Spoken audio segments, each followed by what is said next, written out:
Hey Mixers, welcome back to another NBA player props video. We finally had a bad day. I mean, it could have been worse, but we would consider it a bad day. So we'll review that really quick, and then we'll jump into the picks for today. All right, so Emmanuel quickly, he killed it for us. We took 25.5 PRA, he had 37. Jimmy Butler over 9.5 rebounds and assists. He was on pace to be close, but he didn't play the second half of the game, so it's hard to get there when you don't play the full game. He may or may not have gotten there. He wasn't having the best of days necessarily.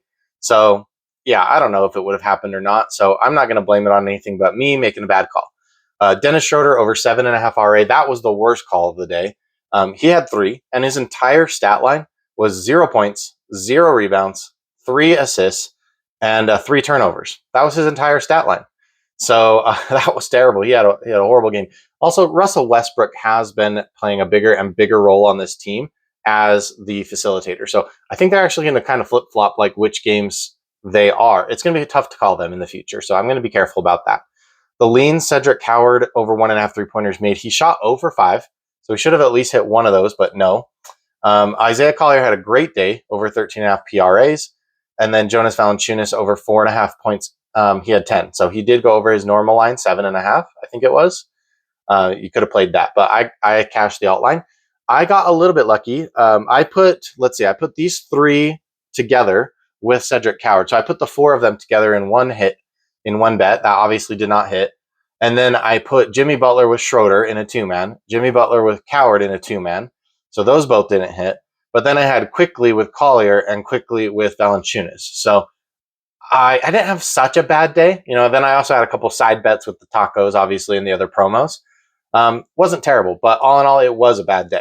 Our stats are still amazing, though, so I'm happy about that. All right, jumping into today, Con Knipple over 5.5 rebounds. This guy has just been, he's been it since LaMelo Ball's been out. He's over in 6 of 10 this season, including the last 5 games.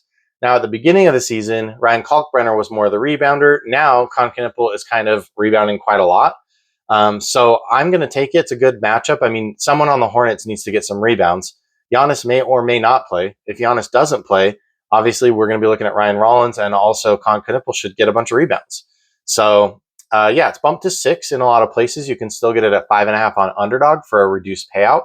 But it's like still a payout that's still good enough to be considered a best bet. It's not like an alt line play or like a goblin play.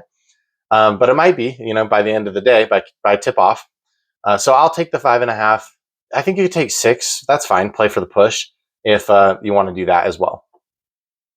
The other one here, this is going to be a popular play, so beware of that. Jaime Jaquez Jr. over 27.5 PRA. He just had 42 against the Cleveland Cavaliers, and he's been over in the last 3 games with no Bam. The problem here is the Cavs are sitting all their starting players in kind of a wild turn of events for no reason. And so this could be a big blowout, but I still think Jaime Jaquez Jr. is going to need to go over 30 PRAs if they're going to blow this team out. So I will take that. I'm also going to be betting on Norman Powell, so you can do that as well, but I'm going to take an alt line on Norman. Okay, bonus bet. We got an awesome opportunity here for Karl Anthony Towns, over 11.5 rebounds. His normal line, 10.5, has been bumped to 11. And so at 11.5, I mean, if you're playing the 11, you already need 12. You might as well play the 11.5 line for some plus money. He's over 11.5 70% of the time. And specifically against the Magic, he's had 15 and 22, and then 8 in a game that was a blowout. So the Magic don't have an elite rebounder like Cat. So I'm going to take Cat to just take every ball he wants off the glass. And if this turns into a blowout, obviously he could not get here, but I don't think it's going to be that much of a blowout here. And I think he easily gets like 14, 15 rebounds here, maybe more. All right, Franz Wagner over 17.5 points, going back to this. Now, I wanted to point out you can get this for 16.5 on Underdog, but the payout is not good. So you kind of have to, when you're taking an alt line, this is the strategy, right? We don't just string together a bunch of alt line plays for like no payout. That's not worth it. So what we do is we take an alt line, we put it with a regular line, and we get a 2x on that. So if you can't at least get a 2x out of doing that, like putting it with a regular line, then the payout's not good enough. So don't take it. It's just not worth the risk, basically. Like, yeah, it's probably going to hit because it's a low line, but the other one is a regular line, so it's a coin flip, right? and you're not even getting a 2x payout. So you want the 2x payout. That's what we're looking for here. So I'm taking the 17.5 line.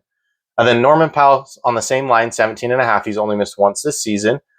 He has missed a lot more when he was with the Clippers last year, but that was with a lot of other shooters on the team. So, Kawhi Leonard, James Harden.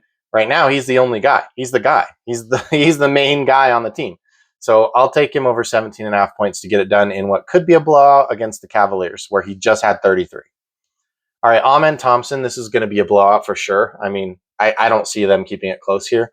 So I'll take Amen Thompson over 11.5 points. Amen and Alperen Şengün have the best scoring matchups, and I expect them both to have good games. But I think if they're going to start pulling players, they're going to pull Alperen Şengün first, probably, and Kevin Durant, and maybe leave Amen in a little bit longer. So I will take him over his alt points line. DeMar DeRozan over 14.5 points. DeMar DeRozan's at 19.5, which he should be at 20.5, to be honest. He has a good scoring matchup. So you could take the 19.5. I just worry that if you notice this trend line from the beginning of the season to now, he's trending down on his scoring just slightly. Like, he's starting up here at like 24 on average, and then he's going down to like 21 on average. And now, it's getting lower and lower. So I don't like that trend. And so I am going to just take the alt line here for an easy play today. All right, here are the 4 alt lines that I am betting on today. And then here are the 2 best bets and the 1 bonus bet that I'm betting on today. I may have, other bets here and there, but if I see something good, of course, I'll put it in the pinned comment. Since we just have the 2 best bets today, you don't have to make any decisions besides just, subscribe to the channel, like the video, and leave me any comment. Because if these 2 best bets hit, then any commenter will be in for the cash prize giveaway. All right, thanks, guys.